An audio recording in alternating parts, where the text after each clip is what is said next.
How to parent objects in Blender.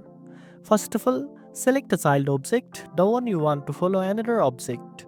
You can do this by right-clicking or left-clicking, depending on your selection preference. Next, hold down the Shift key and select a parent object, the one that will control the child. The order is important, child first, then parent. After selecting both objects, press Ctrl plus P on your keyboard. This will open the parenting menu with several options. The most common choice is Object, which makes the child object follow the parent's location, rotation, and scale. Click Object to confirm. Now, whenever you move, rotate, or scale the parent object, the child object will follow accordingly.